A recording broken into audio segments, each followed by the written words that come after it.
હું જીવ છું ને તમે શિવ છો. જીવ બુદ્ધ્યા તદંશક, જીવ બુદ્ધિથી હું તમારો અંશ છું. ઈશ્વરનો અંશ છે જીવ. ઈશ્વર અંશ, જીવ અવિનાશી, ચેતન અમલ, સહજ સુખ રાશિ. તો જીવ ઈશ્વરનો અંશ કહેવાય. જીવ બુદ્ધિથી જીવ ઈશ્વરનો અંશ કહેવાય. પણ હનુમાનજી કહે કે તમે મને આત્મદૃષ્ટિથી પૂછતા હોય તો એનો ભાવ સાવ જુદો છે. આત્મદૃષ્ટ્યા ત્વમેવાહમ ઇતિ મે નિશ્ચિતામતી. આત્મદૃષ્ટિથી મને પૂછતા હોય તો તમારામાં અને મારામાં કઈ ફરક નથી. આત્મરૂપ દૃષ્ટિથી તમે અને હું એક. તો જે આત્મદૃષ્ટિ છે ત્યાં ભેદ સમાપ્ત થઈ જાય છે. ત્યાં અભેદ છે. આત્મા આત્મા રૂપે સમાન, આત્મા આત્મા રૂપે એક. બાકી જે ભેદ છે એ જીવ દૃષ્ટિથી છે, એ દેહ દૃષ્ટિ. દેહ તો એકદમ સ્થૂળ છે અને સ્થૂળ દેહ હોવાના કારણે આપણને આ ભેદ સ્પષ્ટ દેખાય છે. એટલે દેહ ત્યાં સુધી છે ત્યાં સુધી તો ભિન્નતા છે અને દેહ દ્વારા ભિન્નતા રહેવાની. એટલે સદગુરુ કબીર સાહેબ કહે છે કે શબ્દ મિલાવા હો રહા, દેહ મિલાવા નહીં. દેહ નહીં મળે, શબ્દનો મિલન થાય. ગુરુ શિષ્યનો શબ્દનો મિલન થાય. એટલે આ દેહની આસક્તિ છૂટે અને ત્યારે જ એ સચ્ચિદાનંદ બ્રહ્મ એની અનુભૂતિ થાય. અસંગ વૃત્તિ ત્યારે સાધકની બની જતી હોય. અને પરમાત્મા પણ અસંગ જ છે. પરમાત્મા પણ નિષ્કામ છે. નિષ્કામ પરમાત્માને મેળવવું હોય તો પણ આપણને નિષ્કામ થવું પડે. એટલે એ જે પરબ્રહ્મ છે, જે સચ્ચિદાનંદ રૂપ બ્રહ્મ છે, એ જ સૌનું મૂળ છે. અને એ જે સૌનું મૂળ છે, પરમ આનંદ સ્વરૂપ અને આ જગતનું કારણ છે. કારણ આ જગત એનામાંથી જ બહાર આવ્યું છે. આપણે આ ગ્રંથના શરૂઆતમાં જ જ્યારે મંગલાચરણ કર્યું હતું ત્યારે આપણે આ કારણમ કરણમ, કારણ અને કરણ બે રૂપે જે તત્વ છે એ આદિ બ્રહ્મની વાત આપણે આ ગ્રંથના મંગલાચરણમાં સદગુરુએ આપણને કરેલી છે. નૌમ્યાદિ બ્રહ્મ સર્વસ્ય કારણમ કરણમ તથા. અને પછી કહ્યું હતું તદ્રૂપમ સદ્ગુરુમ વંદે કર્મરેખા પ્રશાંતે. એ જ અનાદિ બ્રહ્મ છે, એ સૌનું કારણ, કરણ, સાધન અને બધું જગત વિસ્તારમાં જે કઈ નિમિત્ત છે એ બધું એક છે. અને એ જે સચ્ચિદાનંદ પરબ્રહ્મ છે એ જ આદિ નામ છે, એ જ સાર નામ છે અને એ સત્ય નામ છે. એટલે એની જ આરાધના કરવાનો આપણને સદગુરુ દ્વારા આ ઉપદેશ આપવામાં આવી રહ્યો છે. યો જપેદ અક્ષયમ નામ મુક્તિસ્તસ્યાસ્તિ નિશ્ચયમ દહતિ કર્મ કાષ્ઠાની જ્ઞાનેન નાત્ર સંશય. જે એ આદિનામ છે એ આદિનામનું જપ કરે, આદિનામમાં સ્મરણમાં વિલીન થઈ જાય, એને મુક્તિ પ્રાપ્ત થાય. એમાં કોઈ સંદેહને સ્થાન નથી. નિશ્ચયાત્મક વાત કહી કે એને મુક્તિ પ્રાપ્ત થાય છે અને એને એના કર્મના દોષ બધા જ નષ્ટ થઈ જાય છે. દહતિ કર્મ કાષ્ઠાની, કર્મના લાકડા બધા બળી જાય. જેવી રીતે જ્ઞાનાગ્નિમાં બધા કર્મ સમાપ્ત થઈ જાય. જ્ઞાનાગ્નિ દગ્ધ કર્માનમ તમાહુ પંડિતમ બુધા. જ્ઞાનીજનો એને પંડિત કહે, જે જ્ઞાનરૂપી અગ્નિમાં બધા કર્મરૂપી કાષ્ઠ બાળી નાખે. તો એવી રીતે જે આ પરબ્રહ્મનો અનુભવ કરે, પરબ્રહ્મની અનુભૂતિ દ્વારા, એના સ્મરણ દ્વારા એના પ્રત્યે નિરંતર જાગૃત રહે, તો એના બધા કર્મ ભસ્મસાત થઈ જાય. કર્મરૂપી લાકડા બળી જાય અને એને કોઈ બંધન રહે નહીં. અને પછી એ વ્યક્તિ, એ સાધક દેહેન સહયુક્તસ્ય પ્રત્યવાયો ન તસ્ય ચ યથાગ્નૌ શોધિતમ હેમ શ્લિષ્યતિ ન મલમ પુનઃ.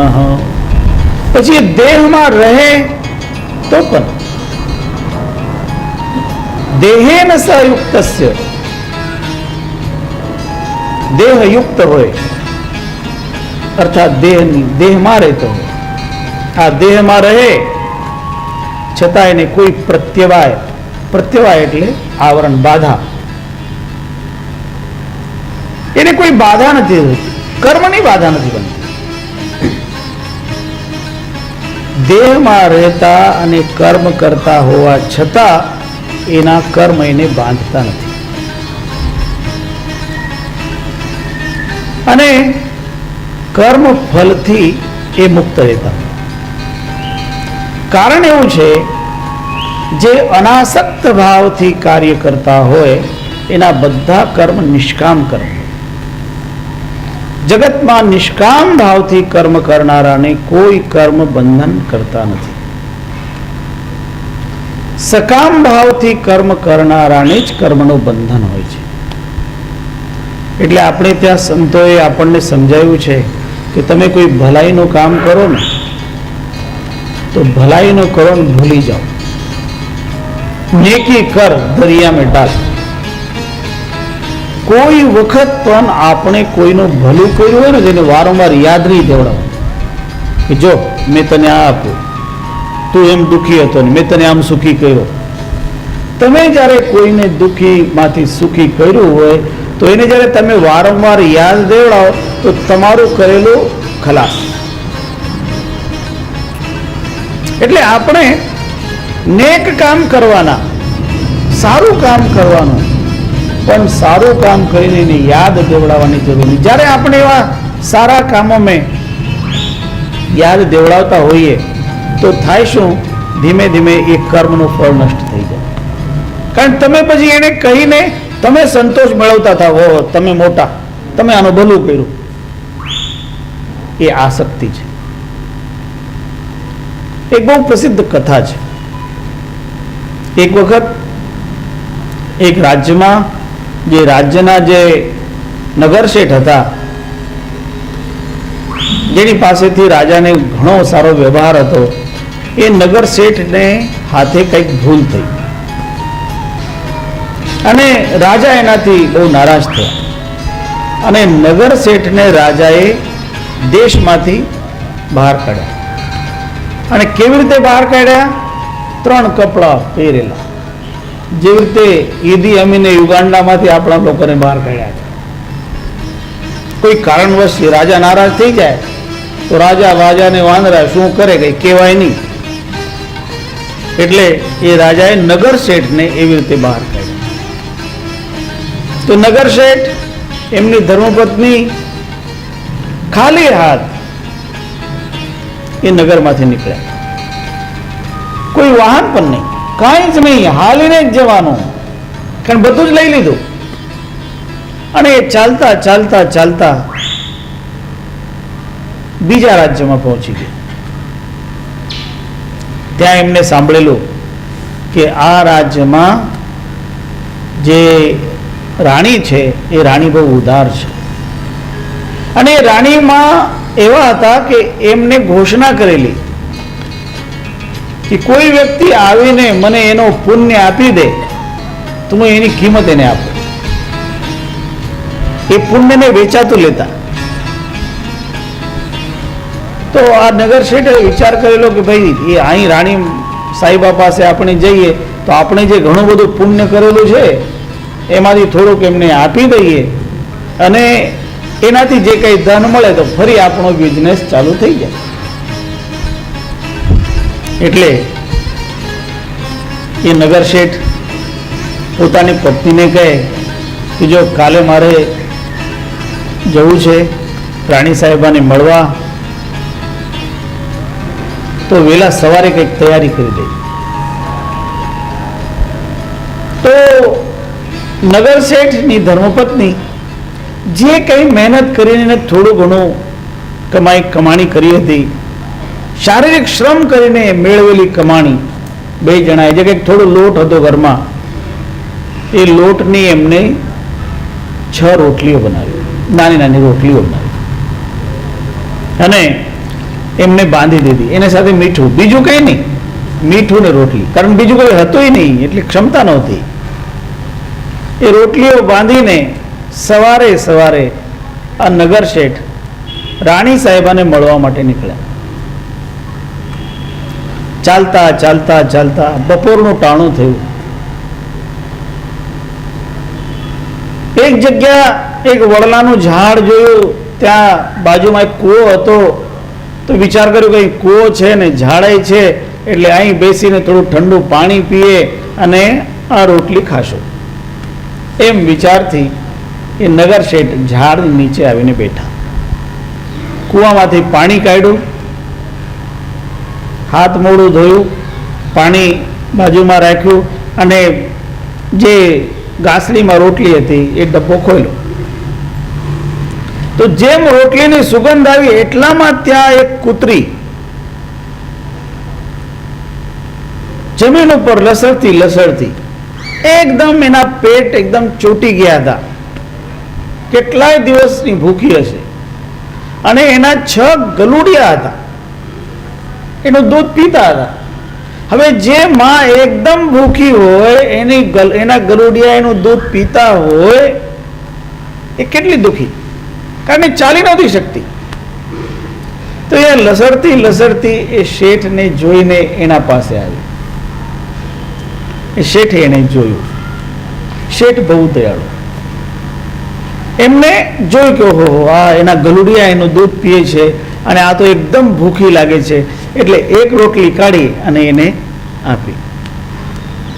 જેમ રોટલી આપી, એક પુત્રીએ રોટલી ઝડપથી એ રોટલી ખાઈ ગઈ.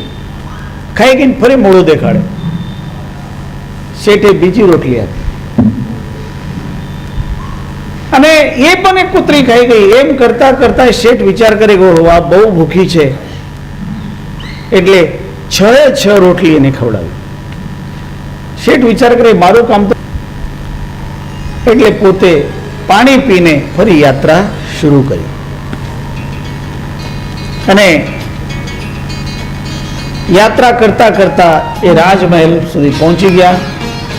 ત્યાં રાણી સાહેબાને સમાચાર મોકલ્યો કે બીજા નગરના જે પહેલા નગર શેઠ હતા એ નગર શેઠ હવે તમારા ત્યાં આવ્યા છે અને તમને મળવા માંગે છે અને એની પાસે જે એનું કરેલું પુણ્ય છે એ પુણ્ય તમને આપવા માંગે છે. એટલે રાણીએ પછી એમને બોલાવ્યા. રાણી પાસે એક એવું સાધન હતું, એક એવો અરીસો હતો. એ અરીસામાં કોઈ પુણ્ય પોતાનું યાદ કરતા એમાં દેખાય.